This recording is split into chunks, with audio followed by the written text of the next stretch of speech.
এই নামাজ পড়তে হলে অবশ্যই আপনাকে মাগরিবের ফরজ নামাজ পড়তে হবে। মাগরিবের ফরজ নামাজ পড়ার পরে এবার আপনি মাগরিবের সুন্নত নামাজ পড়বেন। 2 রাকাত সুন্নত নামাজ মিলিয়েও আপনি 6 রাকাত পড়তে পারেন আওয়াবিন নামাজ। এমনকি এই 2 রাকাত সুন্নত বাদেও আপনি কিন্তু 2 রাকাত করে মাগরিবের আওয়াবিনের নফল নামাজটি কিন্তু পড়তে পারেন। তো এই নামাজটি কিন্তু আপনি নফল হিসাবে পড়বেন।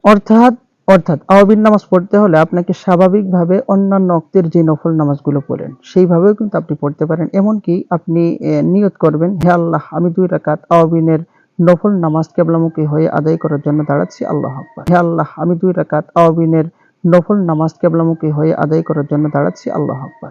আরবিতে এইভাবে নাওয়াইতু আন উসাল্লি লিল্লাহি তাআলা রাকাতাই সালাতিল মাগরিবি আওয়াবিনিন নফলি মুতাওয়াজ্জিহান ইলা জিহাতিল কাবাতি শরীফাতি, আল্লাহু আকবার।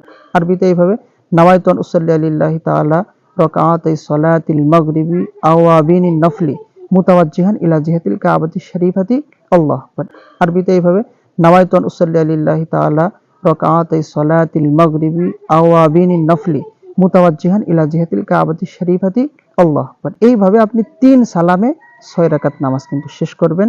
অন্যান্য সময় যেভাবে আপনি নফল সালাত পড়েন সেভাবেই কিন্তু। আল্লাহ তাআলা আমাদের সকলকেই সঠিক বুঝ দান করুন।